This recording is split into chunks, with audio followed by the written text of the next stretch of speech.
நண்பர்கள் அனைவருக்கும் வணக்கம். இன்னைக்கு நம்ம அந்த வீடியோல எஸ்பிஐ வங்கி வாடிக்கையாளர்களுக்கு மிக முக்கியமான புதிய தகவல் வெளியாகி இருக்கு. ஸோ அதை பத்தி தான் இப்ப நம்ம பார்க்க போறோம். இந்தியாவின் மிக பெரிய பொதுத்துறை வங்கியான எஸ்பிஐ தன்னுடைய வாடிக்கையாளர்களுக்கு ஒரு முக்கியமான அறிவிப்பை வெளியிட்டுள்ளது. வரக்கூடிய பிப்ரவரி 15 முதல் அமலுக்கு வரக்கூடிய இந்த புதிய விதிகளின்படி இணைய வங்கி, மொபைல் பேங்கிங் மற்றும் யோனோ செயலி வாயிலாக மேற்கொள்ளப்படக்கூடிய IMPS பண பரிவர்த்தனைகளுக்கு கூடுதல் சேவை கட்டணம் வசூலிக்கப்பட உள்ளது.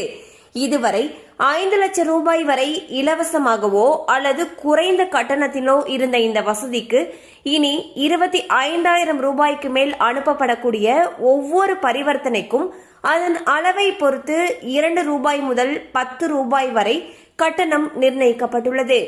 இந்த அறிவிப்பு குறிப்பாக தினமும் சிறிய அளவிலான பண பரிவர்த்தனைகளை செய்யும் சிறு குறு தொழிலாளர்களிடையே கவலையை ஏற்படுத்தியுள்ளது.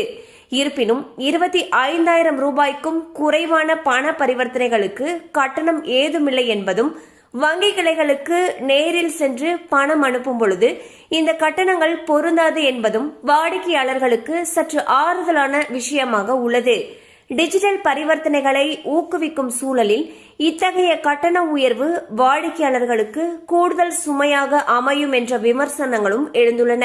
ஸோ பாத்தீங்கன்னா எஸ்பிஐ அவங்களுடைய வாடிக்கையாளர்களுக்கு ஒரு முக்கியமான அப்டேட்டை அறிவிச்சிருக்காங்க. அதுல என்ன சொல்லியிருக்காங்கன்னா, பிப்ரவரி 15 சில புதிய விதிகள் நடைமுறைக்கு வரத்துக்கு இருக்கு.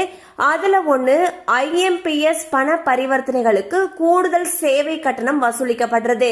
இது பாத்தீங்கன்னா 25,000 ரூபாய்க்கு மேல நடக்கக்கூடிய டிரான்சாக்சனுக்கு அந்த அமௌண்ட்டுடைய அளவை பொறுத்து 2 ரூபாயில இருந்து 10 ரூபாய் வரைக்கும் கூடுதலா சேவை கட்டணம் வசூலிக்கப்படும் சொல்லியிருக்காங்க. கண்டிப்பா அந்த அப்டேட் உங்களுக்கு பயனுள்ளதா இருந்திருக்கும் நம்புறோம். மேலும் இது போல அப்டேட்ஸ் உங்களை உடனே ரீச் ஆகணும்னு நினைச்சீங்கன்னா நம்ம சேனலோட தொடர்ந்து இணைந்திருங்கள். தேங்க்யூ ஃபார் வாட்சிங்.